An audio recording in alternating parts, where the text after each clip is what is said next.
Good day everyone! So nandito tayo sa showroom ngayon. Alam ko may nabalitaan kayo about sa Honda City Sedan and Hatchback. So for today, may konting review lang tayo about sa special edition or 30th anniversary ng Honda City Sedan and Hatchback. So tara guys, samahan niyo ako. Ganda oh! Best deals, EMD wheels. Best deals, EMD wheels. Best deals, EMD wheels. Best deals, EMD wheels. Yeah. So syempre, sobrang excited kayo about sa special edition or 30th anniversary. Limited lang to ha, so until last ng supply. So ibig sabihin kung wala nang stock, wala na talaga tayong puproduce to. So very limited lang siya and sa mga available na kulay, pearl edition lang siya. So ibig sabihin, walang ibang unit, walang ibang kulay like yung mga Sonic Gray for the S, Meteor Gray. So sa mga pearl lang siya. So walang ibang kulay ha. So baka mamaya may maghanap dyan, baka Sonic Gray, walang Sonic Gray dito. Papabanatan ko kayo kay Omar eh. Gunggong! Barinig kita sa mukha eh! So ngayon, una sa lahat, syempre, ang tanong nila lagi, magkano tong dalawang edition na to? For the SRP na hatchback, so mag-start tayo sa hatchback. Sa hatchback is 1,279,000. So wala na additional yon. And sad to say, wala tayong discount. Pero PM nyo ako, baka try natin magawa natin ng paraan. For the sedan naman, sa Honda City 1.5S, so sa ganito naman, sa S variant naman, nasa 1,039,000 siya. So syempre, sa mga naghahanap ng Platinum White Pearl, especially for S variant, ito na yung hinahanap nyo kasi taffeta white siya, diba? So tara, isa-isayin natin yung mga nadagdag na feature or mga nadagdag na accessories for the hatchback muna. So tara! For the City Hatchback, syempre, ganun pa rin naman yung kulay na to. Meron naman talagang available for the hatchback, diba? So, Platinum White Pearl siya. And then, ang mga nabago sa kanya, same pa rin naman. So, ito, una ko na pansin. So, glossy black, yung pinaka-emblem niya. So, yung iba tinatawag dyan, parang blackout eh. Parang blackout ang tinawag niya. So, blackout, yung chrome dati, yun naman black. So, same pa rin ng grills, same pa rin ng RS. Sa pinaka gusto ko dito guys, so, ito ang ganda talaga. Itong chin niya ang ganda. So yan, naka piano black din siya or glossy black na chin. So hindi siya yung hindi siya yung pininturahan ha.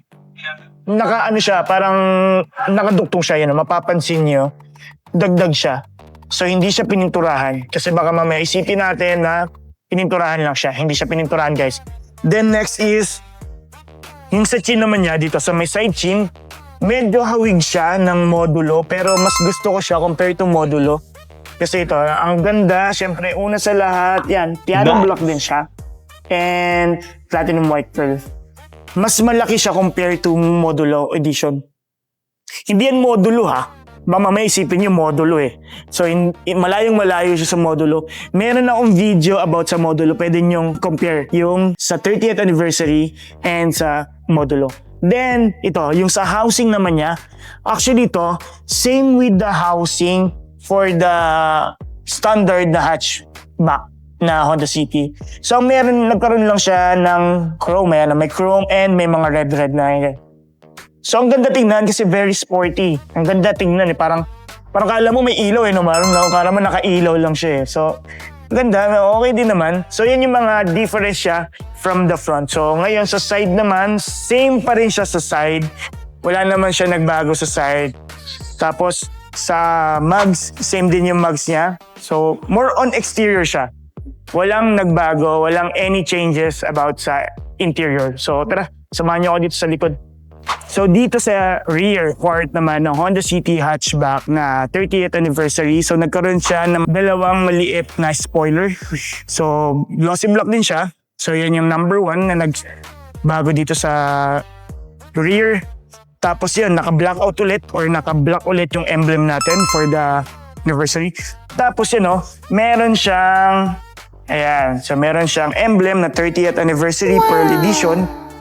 So, ang maganda kasi dito, limited lang siya. Pagdating ng panahon, pagka sinabing 30th anniversary, limited edition siya. So, hindi lahat, di ba, pare-pareho. So, ito, wala ka na mabibili yan. So, dito lang yan, yung mga accessories yan. So, next yan, ito, mayroon siyang chrome. So, nadagdag dito, yung chrome na yan. So para magko-complement siya pagdating dun sa harap, di ba? Yung sa harap niya kasi may ganyan din, may red and chrome. So sa likod, nagkaroon siya parang for, siyempre, makikita mo yung design sa harap, makikita mo yung design sa likod.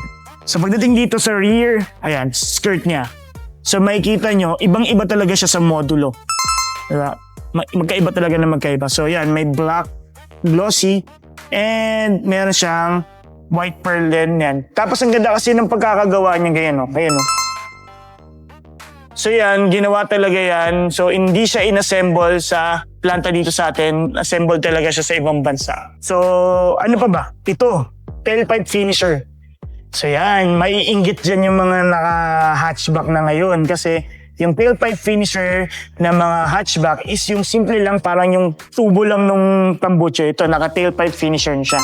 So yun, just in case na interested kayo, iwan ko yung number ko dito. Magkagawa tayo ng konting promo kung mga gusto yung mga low rate, lagay na namin dito. So, tawag na tayo. So next natin is Honda City S naman na 30th Anniversary Pearl Edition. Tara, check na natin.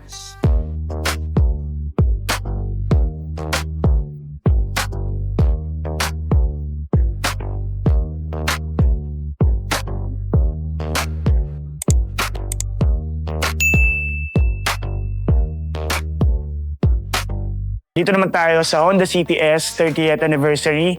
So dito sa front end natin, so yung nagbago lang sa kanya, ito. So nakikita natin siya especially for, ano ba, Honda City RS, di ba? So ito yung sa Honda City RS na grill. So yan, piano black. Ano? And then syempre, ang isang pinaka gusto kong nagbago dito syempre, yung platinum white pearl. So naka-platinum white pearl siya, oh. Diba? Kasi ang Honda City 1.5S is taffeta white lang. So ito, naka-pearl white na. So aside from that, yung pinaka-housing slot natin for the fog lights, yan, naka-piano black din siya. Which is pagdating sa mga standard edition natin or regular Honda City 1.5S, matte black lang siya. Dito, sobrang natutuwa ako. Naka 15 inches mugs pa din siya. Pero naka-burning na black siya. Yan. So black, 15 inches, tapos pati lug nuts yan, black yan, mga parikoy. Ayan. Tapos pagdating dito, oh, ayan, oh. So kung ano yung housing na Honda City na RS, ganyan din siya. Napatingin pa nga ako, kala ko naka-LED, naka-blinker pa rin siya dito. So hindi pa siya naka-LED, ha. Ayan. So next natin, ito. Ganda nito, oh. Nice. Peso, di ba? Naka-piano black na yung mga door handles. Ganda tingnan. Sana sa RS nilagay na rin nila yan, no? Pogi. Tapos, hindi pa nila sinama to. So pero wala tayong magagawa, yan talaga. Ano pa bang next? Dito talaga yung malaking difference talaga niya, yung kulay na platinum white pearl and yung mga black yan. Dito sa side talaga makikita mo yung difference siya from sa S variant. Kasi pagdating mo dito sa likod, guys, ang konti-konti lang ng price difference from 998 tapos ito is 1,039,000, di ba? Konti lang. So good sa gusto. So dito sa likod, wala naman nagbago kundi yung 30th anniversary na emblem. Aside from that, wala na. Silipin natin, baka yung tailpipe finisher nagbago din. So wala nagbago. So pinaka ano talaga natin, itong gilid na. Itong pinaka gilid talaga.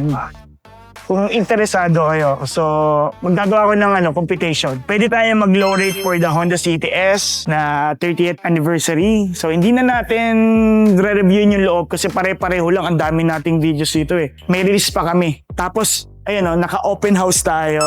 So, just in case na interested kayo, gusto nyo i-view yung Honda City, dalo lang kayo dito sa Honda Cars Green Hills. Meron tayong minor change ng Honda CR-V and yung RS natin na bago na Honda CR-V. Ayan. Mag-aayos lang kami, may release pa kami. Honda BR-V ang release natin. So, tara na, sibog muna tayo.